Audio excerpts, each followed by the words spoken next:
Listening to the Experience Pros radio show, the most positive business talk show in America.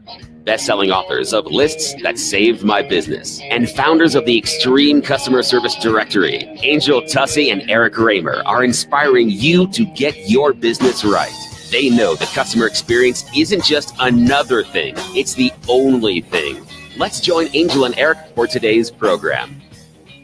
Hello, friends, and welcome to the Experience Pros radio show with Angel Tussey and Eric Raymer. Very nice to have you along with us. We're empowering you to build your business right here on the radio. For more information about that and how we do it, why we do it, why you would want to become a micro influencer and develop the connections and brand ability, if you will, that we present, go check out youontheradio.com. That's youontheradio.com.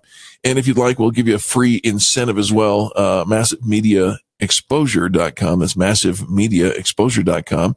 Get our report, and it's a 7-point report of exactly how you can build your brand on the radio. And how do we know? Because we've been doing it for 8 years, and we encourage you to do what we've done. This isn't about hiring us. This is about checking out how you can build your brand and become that influencer. 2018 clearly is defined as the year of the influencer, and we are seeing over and over the different elements of where influencers come to the surface. And it no longer has to be the Ashton Kutchers or the Demi Moores. It no longer has to be the celebrities in order to go for influencer status. In fact, the preference for most small business owners, entrepreneurs, and whatnot are to connect with what we're calling micro influencers. And that's having a following of, anywhere. We say start with 1,000. You got to get 1,000 people who are going to agree that you are worth following, right? That you have something of value to offer.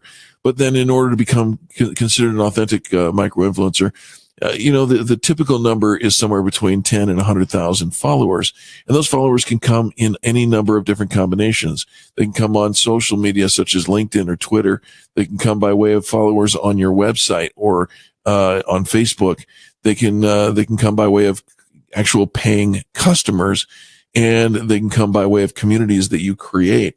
And if you're interested in any and all of that, we've created the community already. I encourage you, go to massivemediaexposure.com right now and put your name and email in. That's all it takes. We'll send you that report, and then we'll invite you into our community where we've got like-minded people. These are the people who say, you know something? I agree that the micro influencer is really the people who are being sought out. I want to be one of those. Instead of seeking out the micro influencers, I want to become one of those. If that's you, can I just encourage you to go check out youontheradio.com and participate in what we're doing here on the radio show. You actually become a correspondent host here on the radio. It's kind of cool. Let's talk a little bit about damaging work habits. It's probably best to leave behind with the turning of the new year. We're still kind of in that rotation of the new year, and seeing people coming back from their vacations last week and whatnot, moving into their active business today. And as we've told you many times, that if you didn't push hard, you remember Angel in, I believe it was October, talked to us about don't roll up your sidewalks, but roll up your sleeves in Q4. Because everything that we do here in the fourth quarter is going to affect the first quarter. Well, here we are in the first quarter.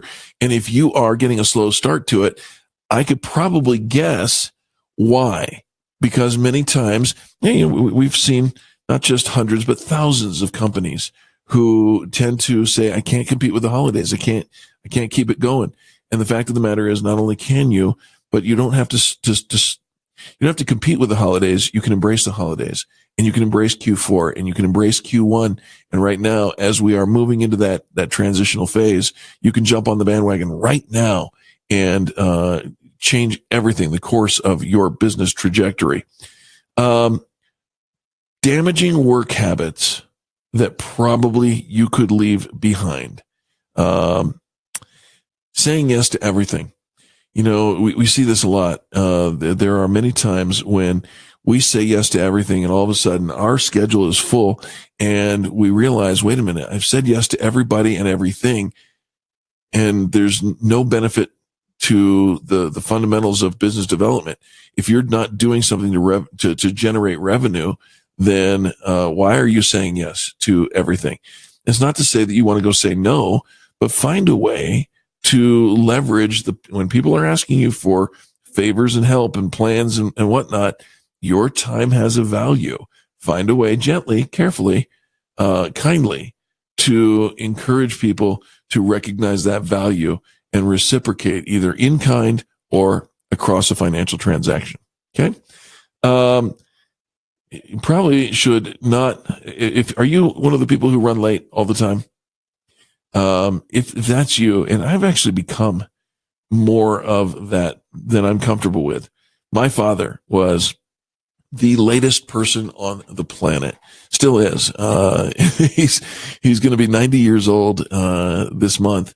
And he's still, I just don't know that the man has ever been on time for anything in his entire life. And it drove me nuts as a kid. And now here I am, no longer a kid, and starting to see, well, if I let this slip, I might let that slip. And if I let that slip, I might just fall into the pattern that my father had, and that is to be late for everything. And I don't want to be known for that. So is that something that you need to leave behind? Maybe you need to schedule your alarm a little bit better. Maybe you need to, like Angel says, don't set, what do they call it? Snooze. But when the alarm goes off, move, time to go, right?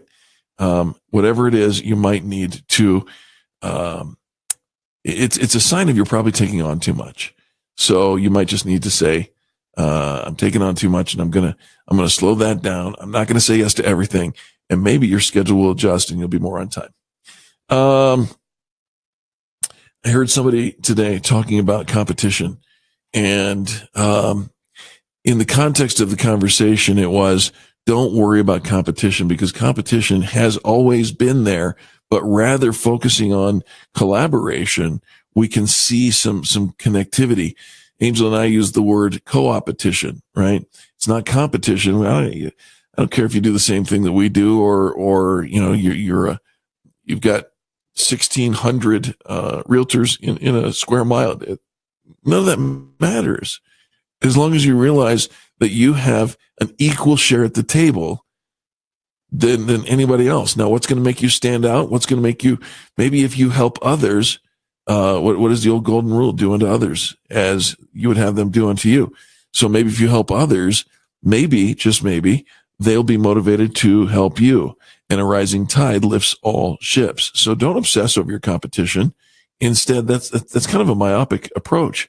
Instead, ask yourself, how can I help my competition? How can I help my industry as a whole benefit from this? There's no shortage of business, folks. There is no shortage of business. You can do this and you can help others. And in the helping others, you become valuable to them. And when you become valuable to others, guess what? They reciprocate. It is a law of nature. All right. Here's something you might want to leave in the rear view, and that is playing it safe. At some point or another, you decided you wanted to become an entrepreneur. You decided you wanted to jump off the 9-to-5 train, and what it was, entrepreneurism is the only job where you quit 40 hours so that you can work 100 hours and still be happy, right? So at some point or another, you realize that there's a risk involved, and there will always be risk involved in stepping out and doing your own thing and growing your own deal. You don't have to play it safe, but you can certainly hedge your bet by surrounding yourself with people of like mind, people who are going the same direction. Remember that co-opetition? If I help you and you help me, sounds like a Barney theme song, but the fact of the matter is, we will see amazing stuff happen in our businesses. How about this? Starting the day by managing the minutia. Let's put that one in the rear view. The minutia are the things that really don't have anything to do with building your revenue. The minutia are, maybe it's answering those emails that somebody else could actually be answering for you. Maybe it's sending the reports that you really should be outsourcing and delegating. Maybe it's worrying about the inner office bickering that may be taking place when really you could outsource an HR department and let them handle all of that. Don't load up. What is it? Major on the majors, not on the minors, right? So don't load up on the minutia. Lots of good stuff there. Annabelle Acton is the one who wrote the article for these speaking points, and she is the founder of Never Liked It Anyway. You can find her on Twitter at Annabelle Acton. We'll be back with more positive business talk right after these messages. You are listening to the Experience Pros Radio Show, where we empower you to build your brand right here on the radio. America's home for positive business talk. You're listening to the Experience Pros Radio Show. Contact them on the web